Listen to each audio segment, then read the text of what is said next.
At dinner, my girlfriend tried a breakup test her friends had planned, expecting tears and begging. I simply paid the bill and left.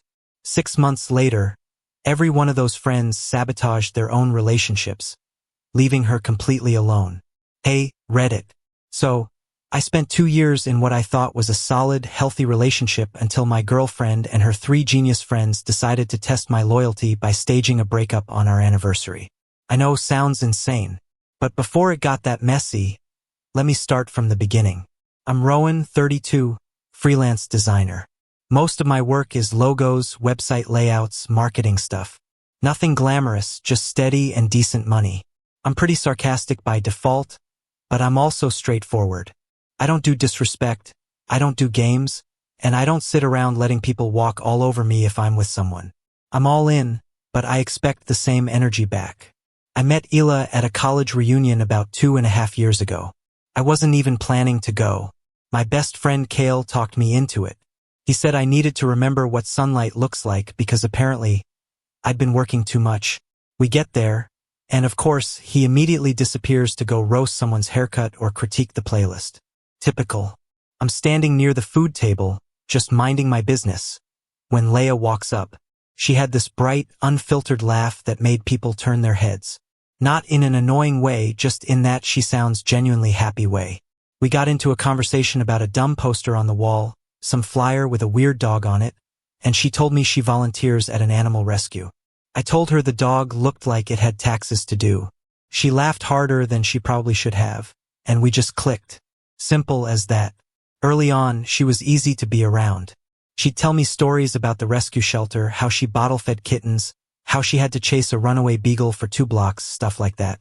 She was gentle with animals, but had this confident, practical side, too. She'd talk about her long-term plans, like she actually meant them. It was refreshing. Our first couple of dates were normal stuff. Coffee shop, street fair, a walk around this lake she liked. She had quirks that grew on me fast. She'd talk with her hands a lot, like she was conducting an invisible orchestra. She'd randomly name animals she passed, even if they were clearly someone's pet. She was the type who saw a pigeon with a limp and immediately Googled what limping in pigeons could mean. I'm not the type who opens up easily, but with her it didn't feel like effort. She never judged the sarcasm or the dry humor. She'd just roll her eyes and throw one back. Felt like a good balance. I kept things sharp. She softened the edges without trying to change me. Around this time, Kale got involved in the conversations. Not in a clingy third wheel, just checking if she passed the vibe test. Kale's the kind of guy who can insult you and somehow make it sound like a compliment. He's tall, calm, sharp as hell, and he doesn't sugarcoat anything.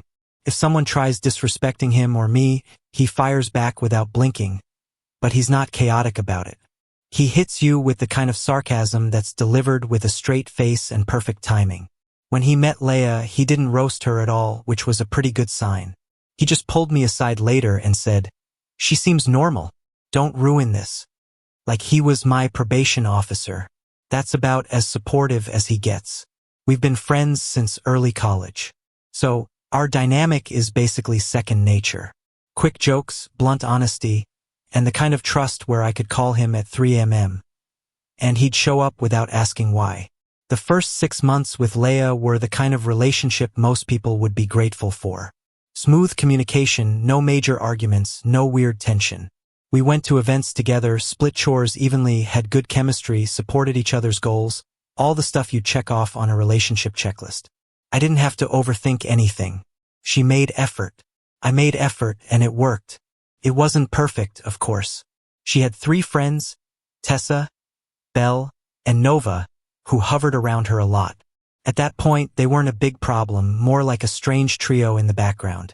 Tessa talked too much, like she was analyzing everyone for a class project. Belle had this automatic distrust toward men that showed up in random comments. Nova was dramatic, but in a romantic Pinterest board kind of way. Nothing deal-breaking, just noticeable. By the end of the first year, I had 0 doubts about her. I wasn't naive or blinded. I just genuinely believed we understood each other. The chemistry was natural. The trust felt real. And Kale even admitted, "All right, she's solid. Keep her around." Coming from him, that's practically a wedding speech. If you asked me back then where I saw the relationship going, I'd have told you long-term without hesitation. We were building something that felt stable and easy. And I don't use the word easy lightly. It's rare. I didn't know it yet, but those 3 friends, the ones I barely paid attention to, would later become the reason everything fell apart. Over the next few months, I started seeing Ila's friends more than I expected. Not in a dramatic way. They were just around often. If I picked her up, they were there. If she and I grabbed lunch, one of them might accidentally show up. I didn't make a big deal out of it. Nothing seemed serious yet.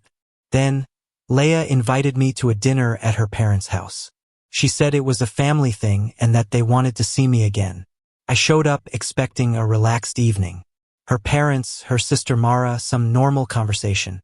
Instead, when I walked in, Tessa, Belle, and Nova were already sitting at the dining table like they lived there. They had plates in front of them and looked way too comfortable. Leia acted like this was totally normal. "Oh, they were already hanging out, so I told them to come," she said casually. I didn't say anything about it. It wasn't my house. I greeted everyone and took a seat.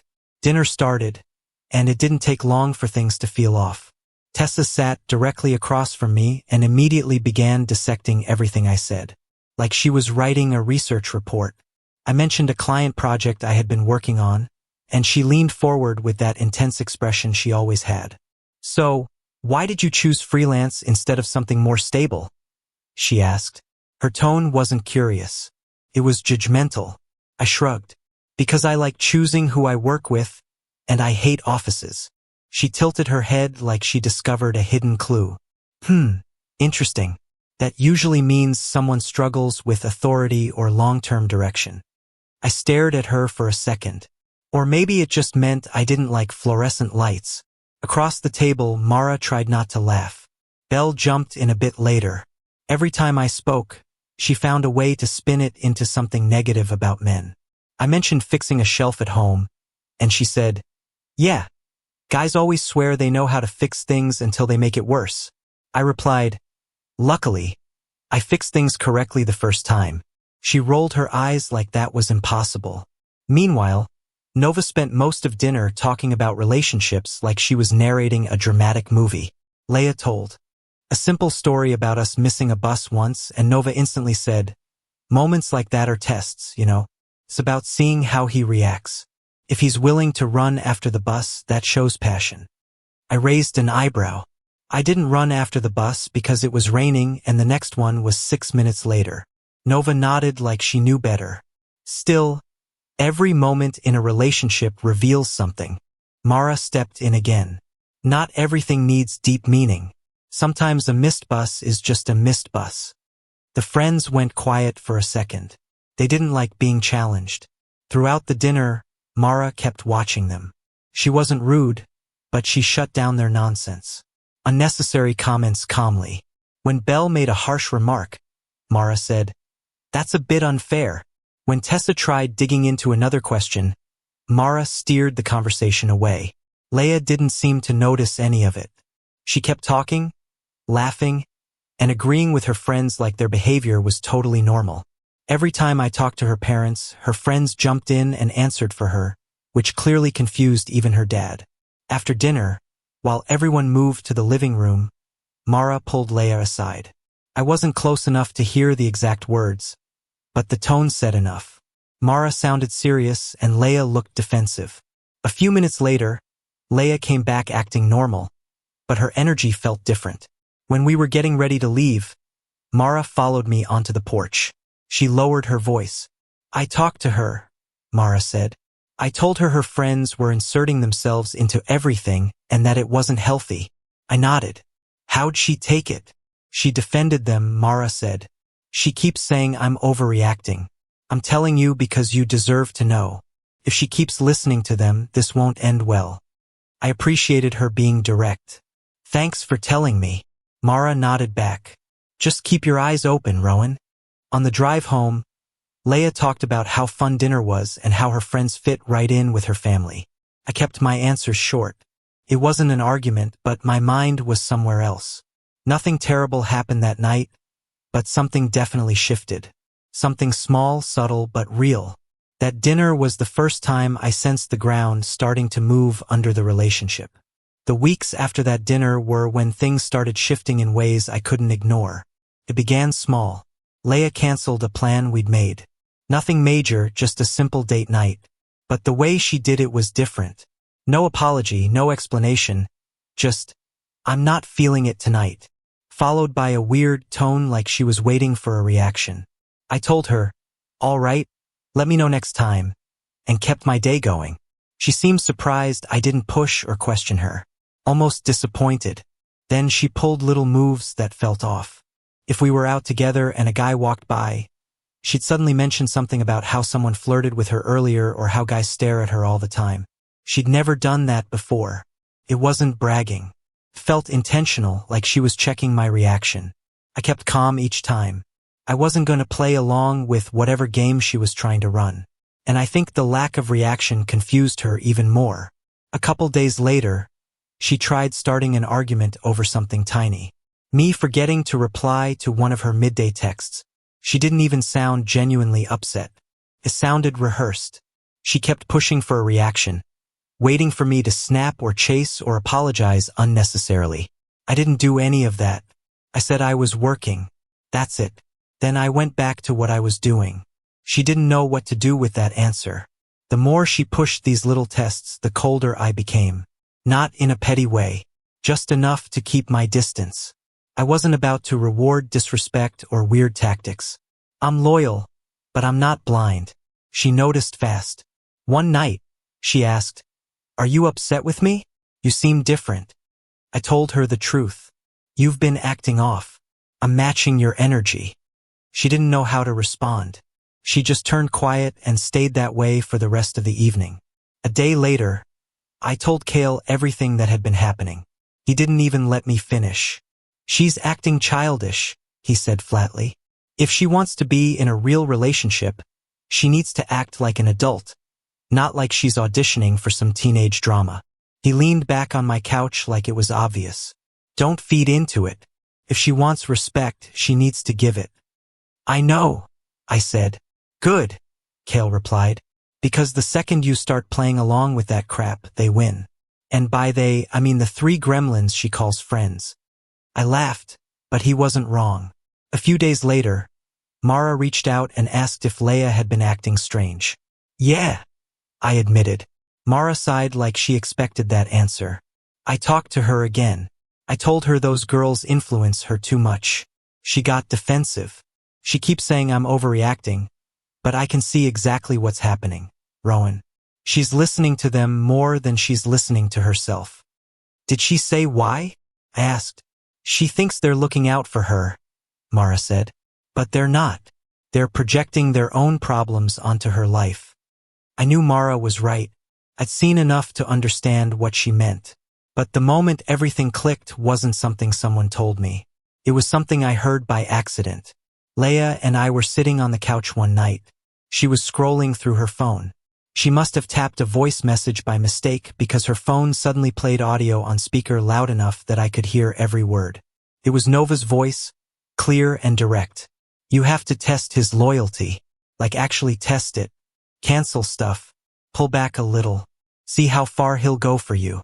If he doesn't fight for you, then he's not serious. You deserve a man who reacts." Leia froze. I froze. She scrambled to pause the message, but the damage was done. She looked at me with wide eyes like she had been caught cheating on a final exam. I didn't say anything at first.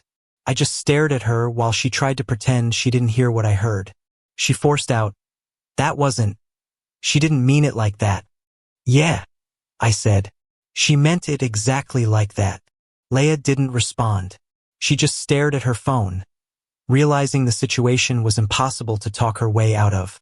That message explained everything. The canceled plans, the jealousy baiting, the random fights. None of it was natural. None of it came from her. It all came from her friends. And she listened.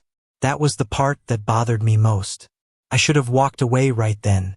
And maybe a version of me with less history would have. But 2 years is a long time to throw away in one night. I wanted to be sure I'd seen the full picture before I made a decision I couldn't take back. A few minutes passed before she whispered, "You're acting cold lately. I'm reacting to how you've been treating me." I said, "You wanted a reaction. This is it." She didn't have a comeback. She just looked frustrated and confused, like she wasn't expecting her little tests to meet resistance. By the end of the night, she barely said a word. I didn't push. I didn't comfort her. I didn't pretend everything was fine. She created this distance. I just wasn't closing it for her. On the way home later, she held my hand, but it felt different. Not affectionate, more like she was trying to check if she still had a grip on me. The thing is, she didn't realize the truth yet. Those tests weren't proving anything about me. All they did was reveal things about her. By the end of that week, the tension was no longer subtle. It was everywhere. Between us, around us, underneath every conversation. And even though I hadn't said the words out loud, I had already started pulling back. Our 2-year anniversary landed on a Friday. Even with everything that had been going on, the tests, the coldness, the tension, I still planned something meaningful. Not because I was trying to win anything, but because I don't half-ass things I care about. I booked the restaurant where we had our first official date. Small place, quiet, good food, nothing flashy. After dinner, we were supposed to drive out to a weekend cabin spot she once mentioned wanting to visit. I'd made the reservation weeks earlier when things were still normal. I didn't cancel it. If the relationship was going down, it wasn't going to be because I stopped putting in effort. Leia showed up dressed nice, but her energy wasn't the same. She wasn't smiling naturally. She wasn't excited. She looked wired, like she had eaten too much caffeine or was waiting for something to happen. The first thing she did when she got in the car was check her phone, then check it again 10 seconds later. "Good?" I asked. Yeah. Just thinking about something." I didn't push. On the drive, she barely talked. She just stared at her screen every few minutes, typing something, then locking it quickly whenever I glanced over. It wasn't suspicious like she was talking to a guy, more like she was following instructions. We got to the restaurant, and the pattern didn't stop. She kept glancing down at her phone under the table. I'd be in the middle of a sentence and she'd zone out reading something. When I paused, she'd look up fast like she got caught. I wasn't jealous. I wasn't insecure. I was watching her behavior because it was loud. My phone buzzed mid-dinner. I checked it, thinking maybe it was Kyle. It wasn't. It was Mara. "Hey, I don't want to ruin your night, but something feels off with Leia today. Check in with yourself. Just be aware." She didn't send messages like that unless she meant it. She never inserted herself unless necessary. I typed back, "She's acting weird already." Mara responded immediately. "I tried talking to her earlier. She was tense. Just stay sharp." I put my phone away and looked at Leia. She was staring at her screen again, thumbs hovering, waiting. She wasn't even pretending to pay attention to the moment. At that point, I wasn't confused. I already knew what her friends were capable of. I knew the voice message I heard wasn't a one-time thing. I knew they had a pattern. Still, I watched. She barely touched her food. She picked at it, checked her phone, put it down, checked it again. Her knee bounced under the table. She looked like someone about to take a test she didn't study for. At one point, I asked, "Everything okay?" She jumped a little. "Yeah, totally. Why?" "You're acting like you're waiting for something." She swallowed hard and shook her head. "No, I'm fine." Her phone vibrated again. She tried to ignore it for a second, then caved and checked it anyway. The message must have been important because her whole posture changed. Stiff shoulders, deep inhale, eyes shifting up at me like she was mentally preparing for something. Whatever she read, she didn't hide her reaction well at all. I leaned back in my chair, calm as ever. If she was planning something behind my back, she'd already shown half her hand. "Want dessert?" I asked casually. She shook her head. "Maybe not. I don't know. I'm kind of full." She wasn't full. She was anxious. Her texting picked up right after that.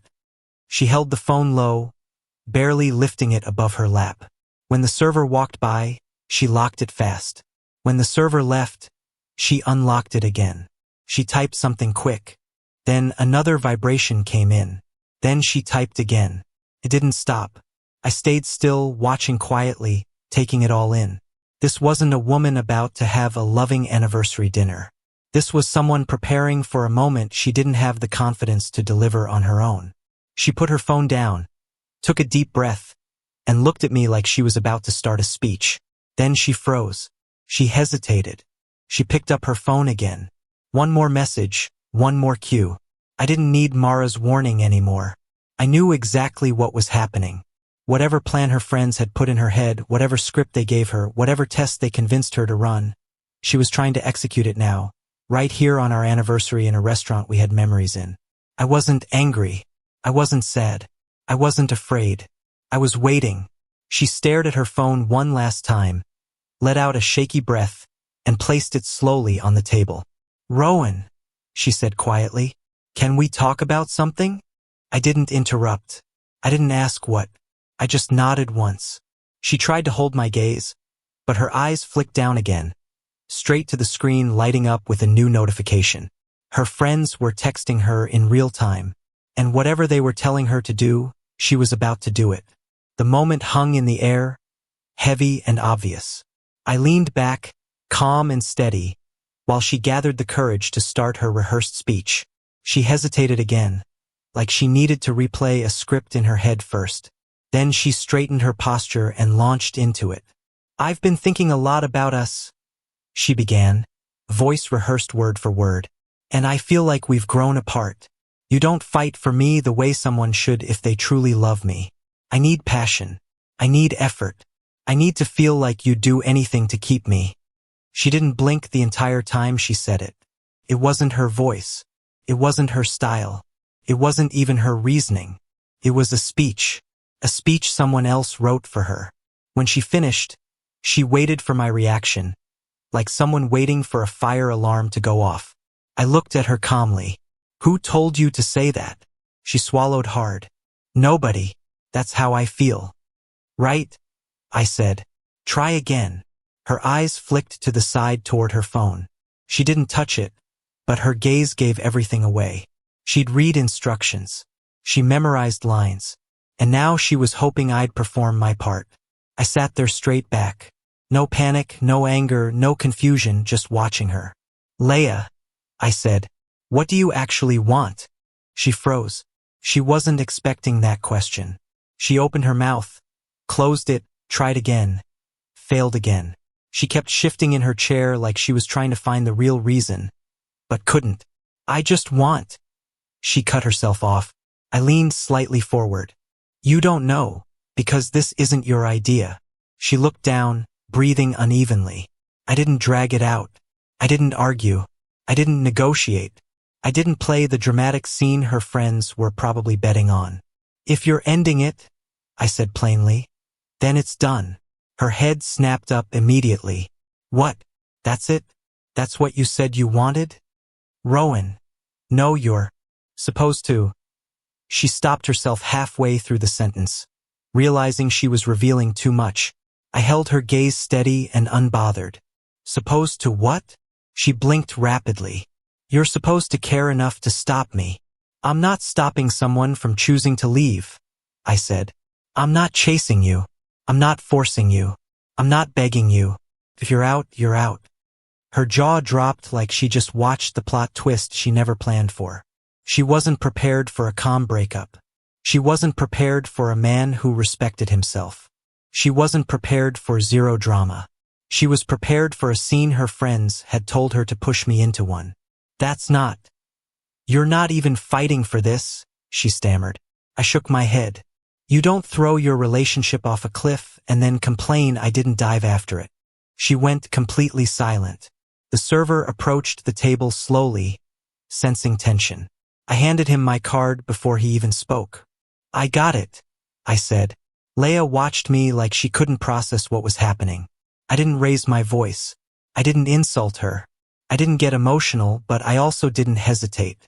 When the check came back, I signed it, stood up, pushed my chair in, and looked at her one last time. "You made your choice," I said. "Own it." She reached out slightly like she wanted to stop me but didn't know how. Rowan, wait. For what? I asked. She didn't answer. I walked out of the restaurant calm, collected, and fully done. She had her phone, her sister, and a whole support system she chose over me. Getting home wasn't my responsibility anymore. The fallout began within an hour. I got a few missed calls first, then texts. I didn't mean for it to go like that. Can we talk? You're misunderstanding the situation. You weren't supposed to just leave. I ignored every single one. The next morning, Mara called me. I picked up because she never called unless it was serious. She asked carefully, "Did something happen last night?" "Yeah," I said. "It's over." Mara exhaled sharply like she expected it but hoped she was wrong. "I'm sorry, Rowan. I really am." "Don't apologize," I said. "She chose it." "No," Mara replied quietly. "Her friends chose it for her." I didn't respond. So she continued, "I found out something this morning. One of their acquaintances told me Tessa and Nova were texting Leia during dinner. They told her exactly when to say it. They literally do it before dessert so he doesn't think it's a nice night. The restaurant, her phone under the table, the constant glances, the sudden shift before she spoke. Everything lined up. It wasn't just a breakup. It was a coordinated performance. "Rowan," Mara said gently. "This wasn't her. They pushed her into it." "Yeah," I said. "I figured. And I did." None of it was a surprise anymore. What mattered was that Leia listened to them. She let them steer her relationship into a wall. Mara sighed heavily. "I'm really sorry." "It's fine," I said. "It is what it is." I wasn't angry or heartbroken or confused. I was just done. And for the first time in months, I felt clear. Over the next couple of days, my phone looked like it was trying to overheat itself. Calls, texts, notifications stacked on top of each other, like she was trying to force the door back open after slamming it shut. The messages were all over the place. "You weren't supposed to take it seriously. It was just a test. You're misunderstanding what I meant. We need to talk right now. Answer me." I didn't reply. Not one word. You don't get to test someone's loyalty by blowing up the entire relationship and expecting them to clean up the pieces. I wasn't rewarding manipulation. I wasn't teaching her that emotional games worked. I wasn't signing up for round 2. The next morning, the messages doubled. "Please don't ignore me. I didn't actually mean any of it." My friend said, "Are you really giving up that easily?" That last one made me laugh. Giving up? I didn't quit. She ended it. Around noon, Cale showed up unannounced. He didn't even knock properly, just banged once and walked in like he owned the place. He took one look at me, one look at the messages lighting up my phone, and smirked. "So," he said, dropping himself onto my couch. "She failed her own exam, huh?" I snorted. She failed before she even handed it in. Cale picked up my phone, read one of her messages out loud in an exaggerated voice, and shook his head. "Bro, this is why you don't take advice from people whose longest relationship is their gym membership." He tossed the phone back to me and stretched out like he came for entertainment. "I'm proud of you, though," he said. "Most dudes would have folded the second she fake cried." "She didn't cry," I said. "Even worse, she rehearsed," Cale replied. "That's like emotional theater." Despite the sarcasm, he wasn't mocking the situation. He was grounding it, reminding me I made the right call by walking away. Later that evening, Mara called. "Rowan, I'm sorry," she said quietly.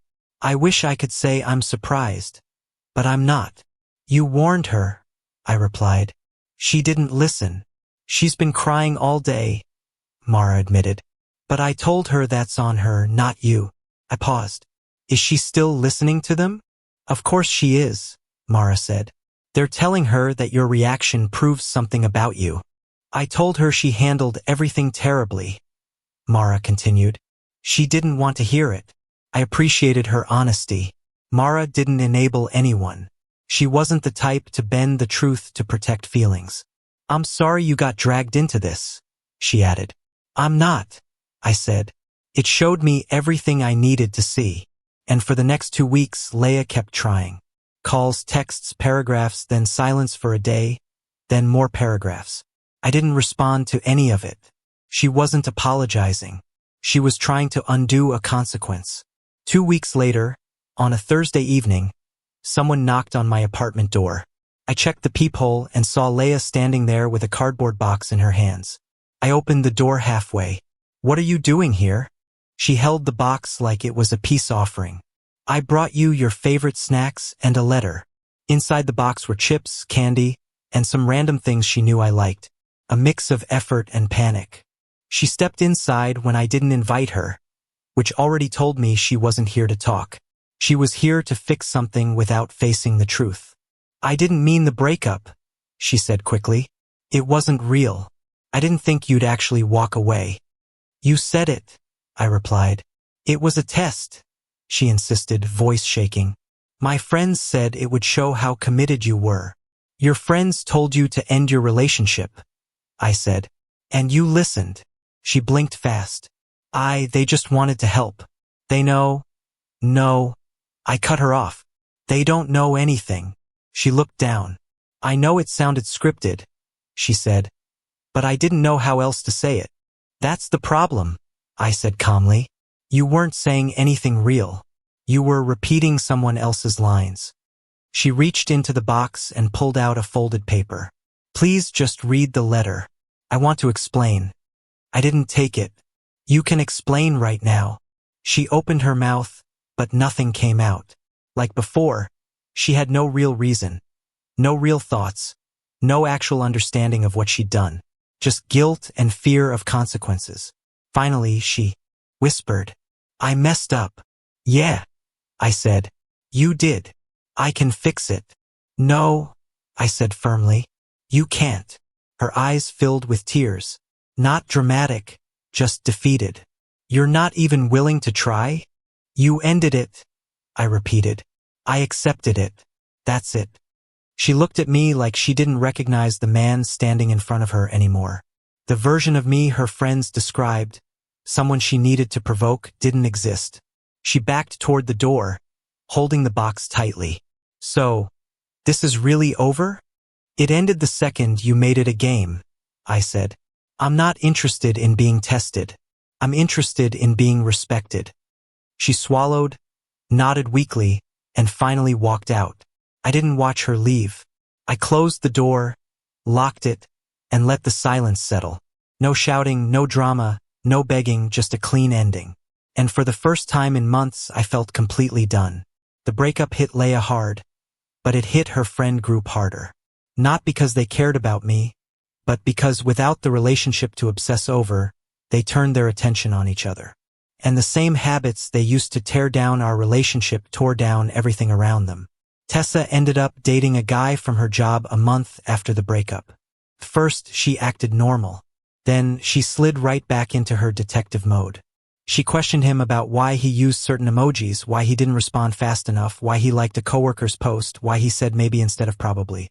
It didn't take long before, from what I heard, he told people dating her feels like being investigated. He left after 3 weeks. Tessa tried to frame it as him hiding something, but everyone around her already knew the truth. Belle tried dating again, too. She met a decent guy through a mutual friend. The dude genuinely liked her. He took her on real dates, checked in, tried to build something healthy, but Belle treated him like he was already guilty of something. If he took too long to reply, she accused him of lying. If he hung out with friends, she claimed he was meeting another girl. If he paid her a compliment, she asked what he really meant. He broke things off after 2 weeks. And according to a mutual friend, he said, "She's looking for betrayal so hard, she creates it herself." People started keeping their distance from her because the negativity was exhausting. Nova got hit the hardest. She liked a guy from her gym, one of those normal, stable guys who didn't entertain drama. Things seemed to be going well until Nova decided to pull the exact same breakup test nonsense on him. She told him she needed space to think, expecting him to chase her. He simply said, "All right," and from what I heard later, blocked her the next morning. Word spread fast, and not just about the test. A mutual friend told him Nova was the one who pushed Leia to do the breakup stunt with me.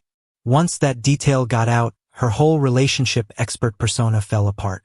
People stopped asking her for advice because she was the reason someone else's relationship crashed. It didn't take long for the three of them to turn on each other. According to Mara, their group chat basically turned into a battlefield, and eventually they split apart. And Leia, the fallout hit her the quietest but the hardest. Once they turned on each other, they stopped showing up for her. They weren't there to hype her up. They weren't there to back her decisions. They weren't there to tell her she did the right thing by ending US. They just disappeared. Suddenly, all the people she defended so aggressively vanished the moment their own lives fell apart. She was left alone with the consequences.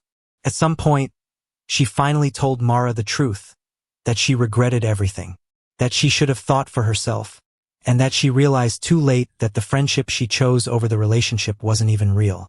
Mara listened, then told her the simple truth. "I warned you, Leia."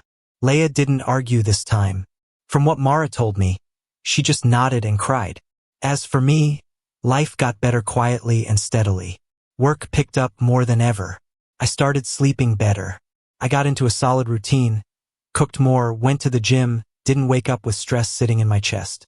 The silence in my apartment stopped feeling empty and started feeling peaceful. Kale stayed the same. Sarcastic, brutal, loyal.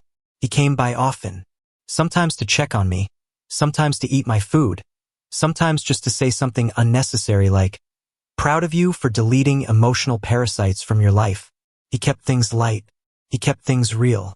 Mara and I kept in touch too. Not in a romantic way. She wasn't trying anything. She just respected me enough to check in. And I respected her for always being upfront. She told me bits about how Leia was doing, not to reopen wounds, but because she knew I deserved clarity after everything. I wasn't bitter or angry or plotting revenge. Life took care of the karma on its own. People reveal who they are over time. Her friends revealed themselves. Leia revealed how easily influenced she was, and I revealed to myself that I wasn't the kind of man who begged to stay where he wasn't respected. 6 months later, I finally felt like myself again. I wasn't avoiding relationships, but I wasn't rushing anything either. Peace was better than chaos. Respect was better than passion. Forced through drama, I knew what I wanted, and more importantly, what I would never tolerate again. If the right person came along someday, great. If not, I was good on my own. Looking back, the breakup wasn't the worst thing that happened to me. Letting it drag on longer would have been, and that's something I wouldn't trade for anything. Guys, we are so close to hitting 100,000 subscribers on this channel. If you aren't subscribed to the channel, please consider subscribing. It really helps hit that 100,000 mark. Thanks for making this dream come true.